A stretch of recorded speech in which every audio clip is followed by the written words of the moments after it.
अस्सलाम वालेकुम प्यारे दोस्त, मैं लाला रफीक तो भाई यूट्यूब चैनल वेला पेंडू लाला कल टुरिया से 9 बजे अपने घरों राती दीगर को पहुंचा से लाले होने दे रहे थे। लाला होनी हन कहना भाई अर्शी केंग होनी इन्हें आख्या लाला रफीक ने तो भाई मिले छोटा हुआ के लाला रफीक गाले कि में तुसा समझो जी में मेरा भाई मगरब तो बाद वल सी अगर तुसा इंतज़ार करो तो वीडियो बढ़ा सकते वे वरना तुसा कल आए बल रात ऐसा ई बंदे के रात गुजारी आई इन्हें सारी मेहमान नवाजगी थी। अल्लाह इन्हें को सलामत रखे।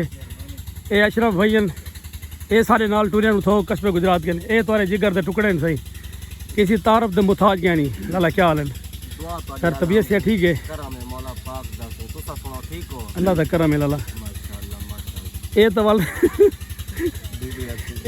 बीबीएस अस्सलाम वालेकुम दोस्तों, उम्मीद करना सारे ठीक हो। तो तुम्हारा भाई अर्शी किंग भैया माशाल्लाह भाई दी मोहब्बत है, फैन भी है और खुद भी व्लॉग क्रिएटर है यार। जितना सी सके भाई ना सपोर्ट करो, ठीक है ना। कल असर दे हैं मेरे घर, लेकिन मैं घर हम कहना मेरी बदकिस्मत थी ये है कि वल मैंने को आके मैं कि यार मैं शाम को आता लेट, ठीक है ना। वल शाम को आया माशाल्लाह वाल इतना मोहब्बत रख दें कि रात इतनी रहे पेन भाई। चलो तो साढ़े इलाके थोड़ा 4-5 किलोमीटर दूर थी उठी रीन भाई होनी होने वाला माशाल्लाह आ गए। बाकी कोई ई कहने कि असा इन्हें को टाइम दिते थे ये वो सिर्फ क्या है कुछ शर्मिंदगी ये है कि असा इन्हें को जिस टाइम आयन हूँ वेले ही टाइम दूँ आज, लेकिन मजबूरी है कि घर हाथे कहना। बाकी लव यू हो गया मोहब्बत वंजन भाई के चैनल पे सब्सक्राइब करने और लाइक करने और वीडियो की लिंक जरा ना दोस्तों का शेयर भी करो। अपने अपने फेसबुक से पोस्ट भी लो थोड़े इलाके का माशाल्लाह अल्लाह पाकी को रंग लैसी अगर ये वायरल थी वैसी नाल तो सही वायरल थी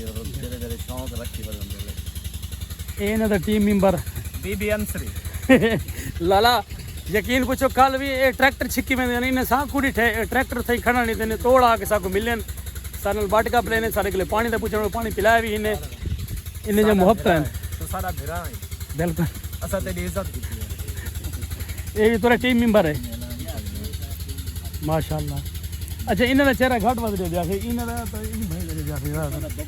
अच्छा ये इन्हें का कैमरामैन इनकी कमाल दी एक्टिंग है। यकीन करो सो वीवर कि मैं कैमरामैन भी थे ते एडिटर भी थे इन्हें दी एडिट ते कैमरामैन ही कमाल दी होंगी। लाला सारी तरफ सलूट थी गया मेरी जिंद।